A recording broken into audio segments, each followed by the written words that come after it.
Dari surat Rasul Yakobus. Saudara-saudaraku, sebagai orang yang beriman kepada Yesus Kristus, Tuhan kita yang mulia, janganlah iman kalian amalkan dengan memandang muka. Sebab jika ada orang yang memakai cincin emas dan pakaian indah masuk ke dalam kumpulanmu, dan masuk pula ke situ seorang miskin yang berpakaian buruk, dan kalian menghormati orang yang berpakaian indah itu, serta berkata kepadanya, "Silakan Tuan duduk di tempat yang baik ini." Sedangkan kepada yang miskin kalian berkata, "Berdirilah saja di sana," atau "Duduklah di lantai ini dengan tumpuan kakiku." Bukankah kalian telah membuat pembedaan dalam hatimu dan bertindak sebagai hakim dengan pikiran yang jahat? Dengarkanlah, saudara-saudara terkasih, bukankah Allah memilih orang-orang yang dianggap miskin oleh dunia ini untuk menjadi kaya dalam iman dan menjadi ahli waris kerajaan yang telah dijanjikan kepada siapa saja yang mengasihi Dia? Tetapi kalian telah menghina orang-orang miskin. Bukankah justru orang-orang kaya yang menindas kalian dan yang menyeret kalian ke pengadilan? Bukankah mereka yang hujat nama yang mulia, yang membuat kalian menjadi milik Allah? Camkanlah, jika kalian menjalankan hukum utama yang tertulis dalam kitab suci, "Kasihilah sesamamu manusia seperti dirimu sendiri," kalian berbuat baik.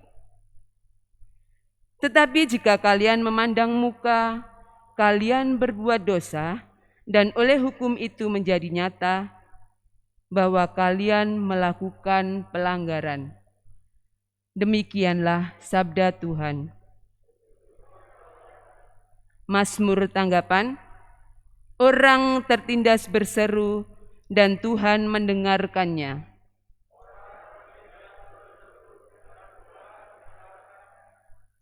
Aku hendak memuji Tuhan setiap waktu, puji-pujian kepadanya selalu ada di dalam mulutku. Orang tertindas berseru dan Tuhan mendengarkannya. Muliakanlah Tuhan bersama dengan daku, marilah kita bersama-sama memasyurkan namanya.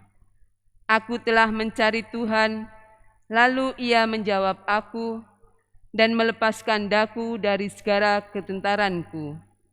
Orang bertindas berseru dan Tuhan mendengarkannya.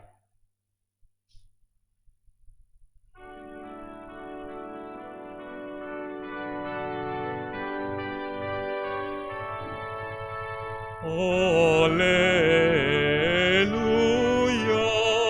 haleluya, haleluya,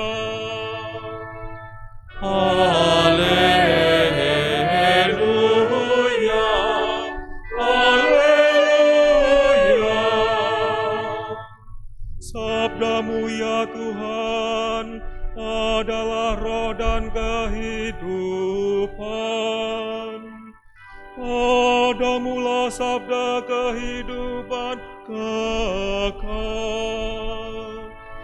Haleluya, haleluya.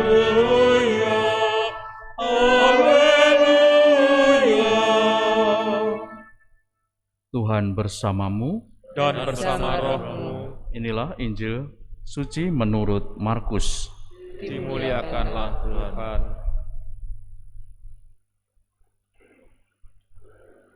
Pada suatu hari Yesus bersama murid-muridnya pergi ke kampung-kampung di sekitar Kaisarea Filipi. Di tengah jalan ia bertanya kepada murid-muridnya, "Kata orang, siapakah aku ini?" Para murid menjawab, ada yang mengatakan Yohanes Pembaptis, ada juga yang mengatakan Elia, ada pula yang mengatakan seorang dari para nabi.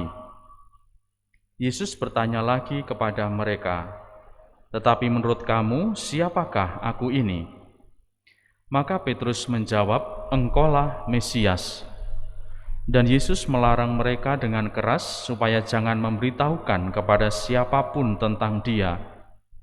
Kemudian mulailah Yesus mengajarkan kepada mereka bahwa Anak Manusia harus menanggung banyak penderitaan.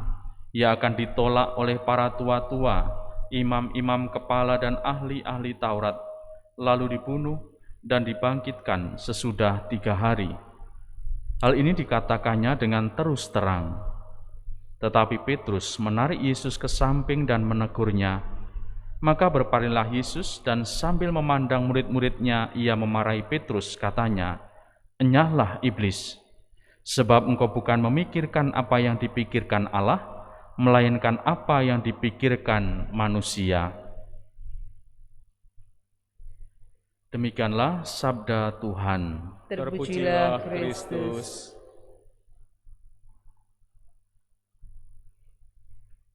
Saudari-saudaraku yang terkasih, mengenali Allah, mengenali Yesus memang menjadi jalan yang bagi kita semakin meneguhkan dan mengembangkan iman. Bahkan semakin kita mengenali Yesus, mengenali ajaran-ajarannya, kita semakin didekatkan dengan apa yang dikehendaki Allah itu.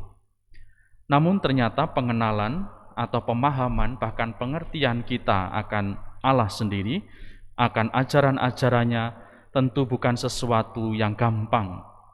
Masih saja banyak godaan, banyak tawaran, bahkan juga banyak hal-hal yang selalu menggoda kita. Injil hari ini juga menurut saya menjadi bagian dalam pencarian murid-murid Yesus. Bagaimana Petrus yang sudah mengenal Yesus sebagai Mesias, namun juga tidak mampu memahami dengan baik apa yang menjadi misi Mesias, misi Allah itu. Namun bagaimanapun kita menyadari memang dalam kelemahan dan kekurangan kita terus harus mengupayakan pertobatan supaya kita mampu, sekali lagi, supaya kita mampu untuk melihat kehendak Allah melalui ajaran-ajarannya dengan lebih jernih dan juga lebih setia lagi. Kita persembahkan segala pergulatan kita, bahkan permohonan kita dalam perayaan Ekaristi ini, semoga Tuhan selalu memberikan kekuatan, mengembangkan iman kita, dan meneguhkan kita setiap waktu. Semoga berkat Allah menyertai kita sekalian. Amin.